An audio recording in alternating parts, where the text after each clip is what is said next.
Tere hommikust! Ma soovin teile kõigile ilusat päeva. Täna on taas tulemas selline vahva päev ja vahva päev just selle poolest, et ma olen siit Tartust heade mõtete linnast just teel Tallinna poole ja Tallinnas on mind ees ootamas selline kutt, kelle nimeks on Samuel ja Samuel on tähistamas oma sümboolset juubiläri. Ta saab täpsemalt 10-aastaseks oma heade sõpradega ja seks puhuks Samuel, tervitused sulle, me läheme varsti ja selle puhuks oleme täna mina sõitmas Tallinnasse seda sünnipäeva läbi viima. Selline väike reflektsioon või väike mõtisklus, et mul on tegelikult ääretult hea meel ja ma olen siiralt tänulik, et mul on võimalus et sünnipäevasid läbi viia just sellisel moel, sellises võtmes, sellisel viisil ja luua lastele sellist meeldejäävat ja emotsioonide rohket päeva. Ja ma olen selle üle äärmiselt tänulik. Mis ma veel lisan? Ja ma olen veendunud, et mitte ükski kingitus kingikotis ei suuda pakkuda, luua sellist emotsiooni, rõõmu, kogemust, elamust, mida pakub ja loob just oma heade sõpradega palli taga ajamine.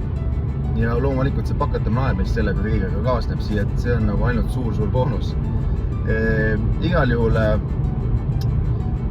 minu eesmärk ja selline kõrgem eesmärk ja põhitees on alati olnud see, et see päev oleks meeldejääv, emotsiooniderikas ja eelkõige tempelmällu igaveseks, et lapsed mõtleks ka aastaid hiljem sellest sünnipäevast hea sõnaga ja hea tunde ja emotsiooniga.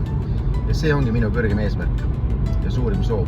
Nii et selle nimel ma töötan, aga igal juhul ma võtan teid endaga päeva kaasa ja lähme kogeme ja saame nendest emotsioonidest üheskoos jätkama.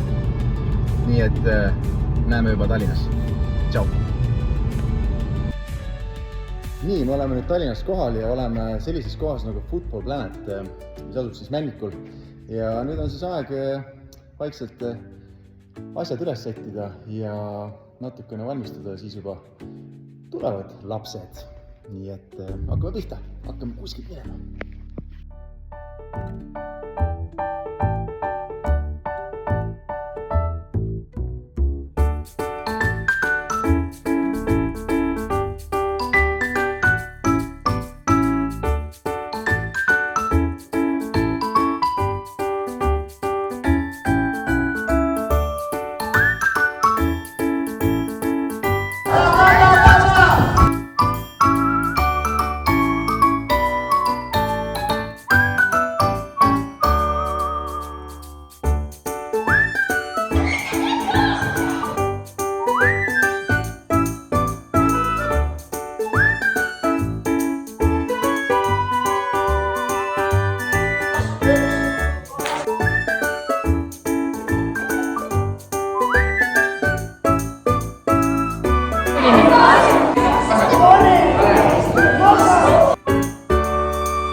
Saam oli sünnipäev purgis ja peab tõdema, et peab 3 tundi mänge, mida saatis naerrõõm ja vahvad emotsioonid. No, lahe, väga lahe. Ja mul on endal ka äärmiselt hea emotsioon veel senimaani sees, nii et tõesti. Peab tõdema, et sport ühendab, sport viib edasi ja sport teeb õnnelikuks ja need on faktid. Igal juhul veel kord Samuel, palju õnne sulle sünnipäevaks. Ja juba järgmist sünnipäeva tee nii et aitäh, et olid minuga ja näeme taas. Tšau!